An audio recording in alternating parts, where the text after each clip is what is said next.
Welcome back to the channel. Today's video is going to be about trying to repair this retaining wall that you can see behind me over here.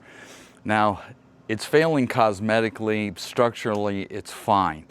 And a little bit, I'll tell you why I think this happened, because I have a huge amount of this wall around my property, and this is the only area where I'm having a problem. So I'm going to turn the camera around, give you a close-up view of what I plan on doing to repair this cosmetically, show you the tools I'm going to use, and then a lot of this I'll just put on fast forward, time lapse, so that you can kind of see what the process is. But this first part is going to involve a air chipping hammer, and I'm going to try to remove just maybe the first 3 or 4 inches of the blocks that I'm having a problem with.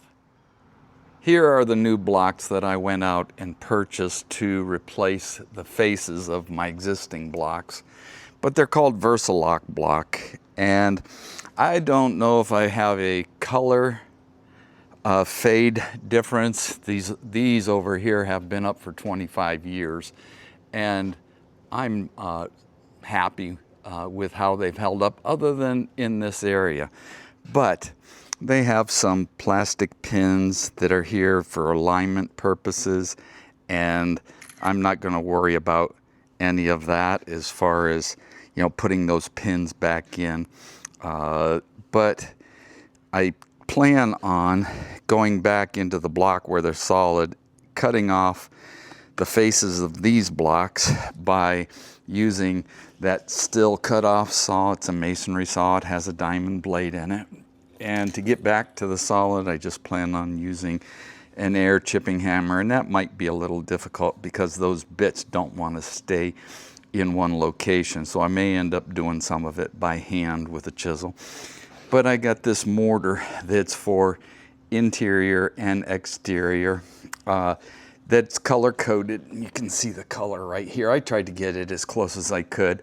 But then also over here I have this bonding adhesive that I'll paint on the surfaces of both the back of these blocks and on the backs of those before I end up putting some of that mortar in between to bond the two areas together.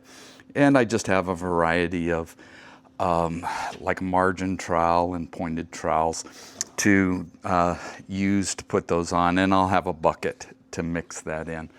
But let me get up here on the wall and show you what's going on. This is a drain hole that drains from a French drain inside the pool area, pool deck area. And this drains water out of here whenever I have, you know, moisture in that upper area.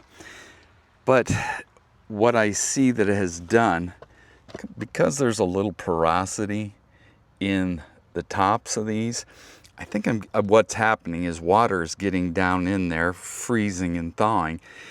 And I have these holes in other areas, but this area on the other side of the wall is an area that drifts in the wintertime. And I'm thinking what's happening is that when the sun comes out, it's starting to melt, run down, freezes overnight, and, you know, just gets in there and works, and it's pulling the faces off of these. So my intentions is where I can see down in here that I have big cavity and this face here. Now I could just fill that in with mortar and then but you can see there I'm moving that. So half of this block is already, you know, detached, and half of this block. So I'm going to be, you know, knocking out that whole area, replacing the faces, this area, and then down here you see another one where there's a cavity behind it. Oh, see, I just pulled it off.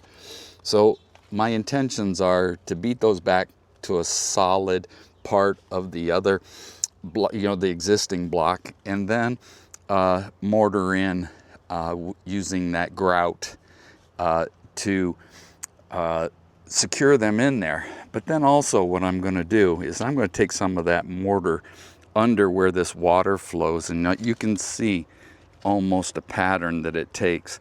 I'm going to take that mortar and put it in across here with a little, concave to it, so that it keeps that, hopefully keeps that water from penetrating down in between that block, so that hopefully this will, stop happening. But I'm going to show you some other areas where I've got almost the same thing, but I don't have that consistent snow in the wintertime building up, and I don't have this kind of problem in those areas. All right, here is another hole that drains water out from the pool deck area, and I have no issues with the block. A little bit of staining, but it just rained, and that's why it's dark there now. But no issues with the faces of the block wanting to fall off. So we'll get back to that other area and see how it works out for us.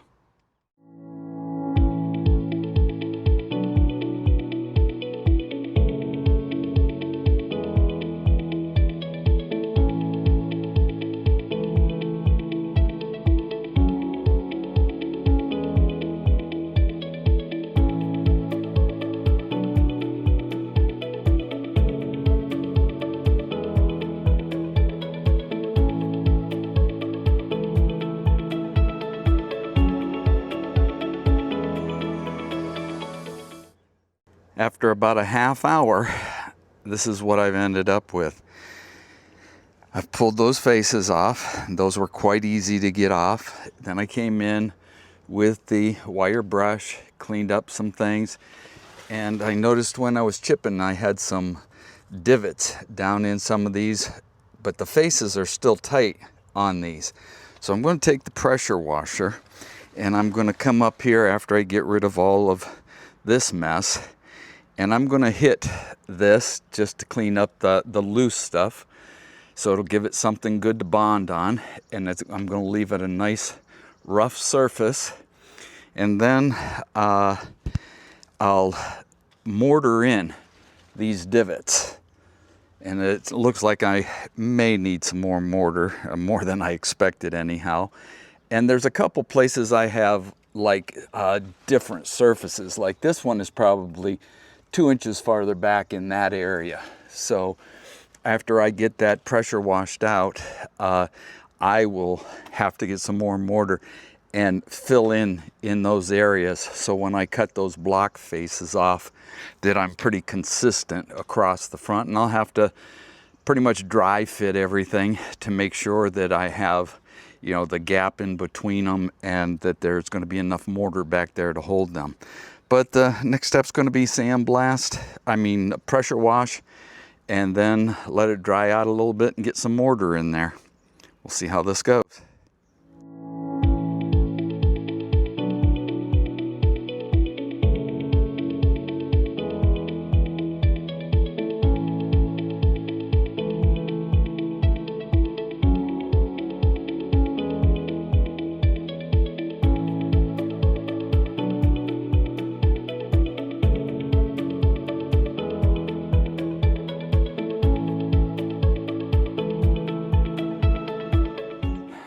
I finished pressure washing that.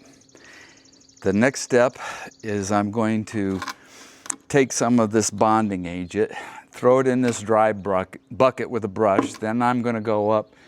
I brought down an air nozzle, and I'm going to blow out those divot areas and just get it fairly dry.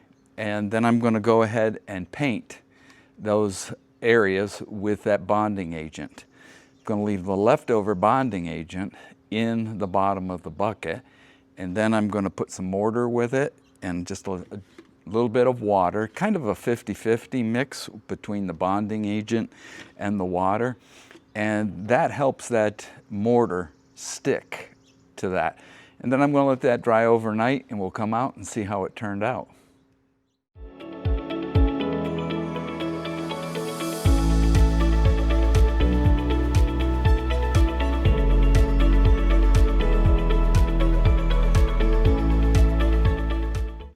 All right, that's what's left in the bucket, just a little bit, and we'll go up top and we'll see how this finished out. Now, right here on this section, I had a huge hole there, by the time I got blowing it out with the air nozzle, and that filled in real nice. This was a little divot there. Hopefully it's going to dry a little darker, but in this bottom layer, I had a side of this block that was missing. So I filled that in, and I had a big divot across here, small one over here and there. So we'll come out in the morning and we'll see how the rest of this is going to turn out. It's the next morning, and I've decided that I'm going to go up here and do a little more chiseling. This lower right hand block is not going to have enough thickness of the face for me to be happy. It's going to be a thin veneer rather than something that has some substance to it. So I'm going to go in there, clean that up a little bit, and there's a little bit I need to clean up in the one overhead. And the upper section looks like it's going to be all right. But I'm going to go up and get that air chisel again and blow it out with the air nozzle. And after that, I think I'm going to be ready to start cutting the faces off of these and fitting them into those areas. Let's see how this goes.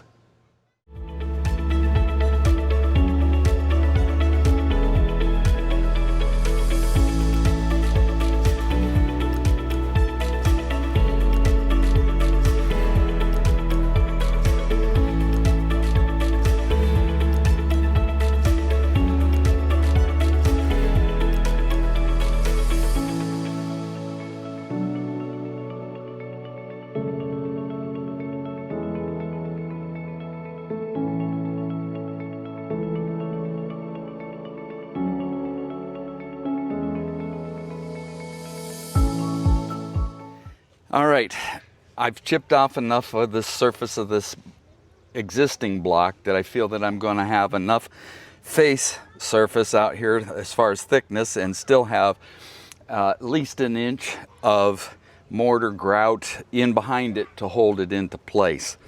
So my next deal is going to be to come across here with a straight edge, measure back in, and find out where my shallowest piece is going to be.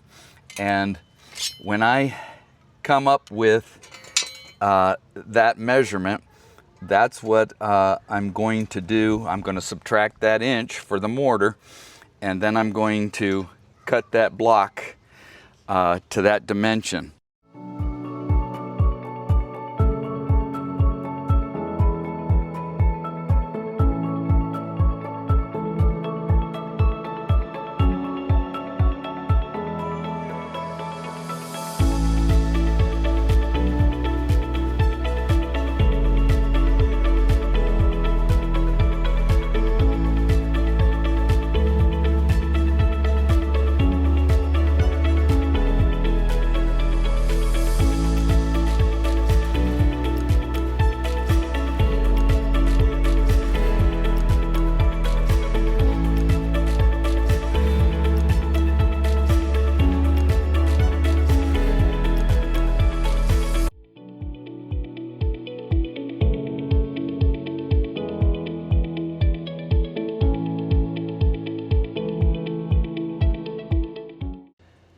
Here are the first two that you saw me cut and grind the back of them to give them sort of a surface that that grout can bond to.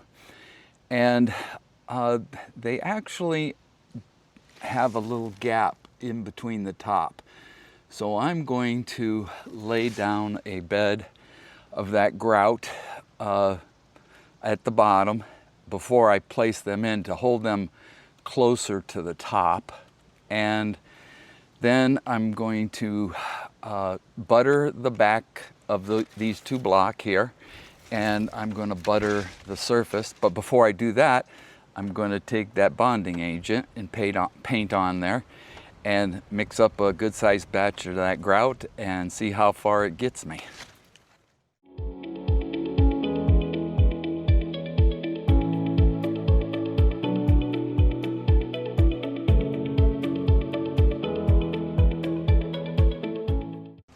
All right, I got some mortar grout mixed up, and the plan here is to bring it up butter the backs of those faces that I cut off.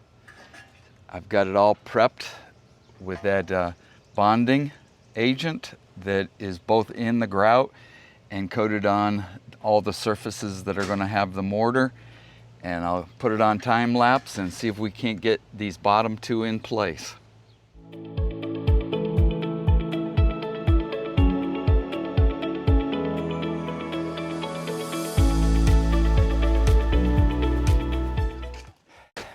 All right, that's going to be it for today, but I'm real happy with the way that it's turned out. Color match isn't even real bad, but I'm out of grout at this point, and I'm going to probably go pick up another 5 or 6 bags to finish this job off, and then take back what's left. But now I've got a good idea what it's going to take for the amount. But I'll get back at this tomorrow and see if we can't finish this up. Had to skip a day because of rain, but we got some rain again last night. As you can see, the wall is wet, and I don't have a problem doing the repairs as long as it's just damp. Actually, sometimes when I do masonry work, I try to make sure that the block that I'm trying to get the grout to adhere to is actually moist. It keeps it from curing too fast, cracking the grout or the mortar. And so I'm going to go ahead and work on this today. I'm going to get the blocks cut, the faces cut off, and then at least get a few of these in. And I figured out that I'm going to have to go and pick up one more of these retaining wall blocks to get this job done.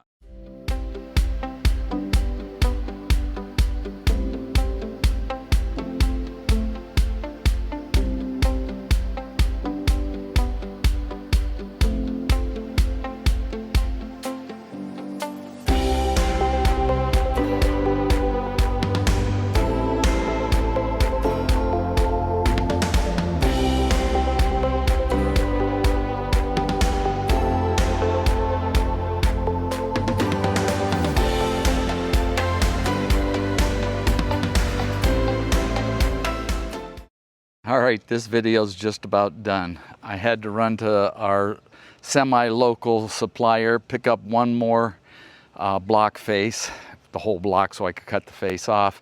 And to finish this off, I had to cut it down from 16 inches long down to 10 3/4. But I got it fitted. I've got my areas prepped and ready to go, and I've got my mortar mixed. So I'm going to put this one in place and call it a day, get things cleaned up and get the driveway cleaned up. But thanks for watching. Really appreciate it if you would hit the like button, notification button, subscribe if you would, and I hope you have a great day.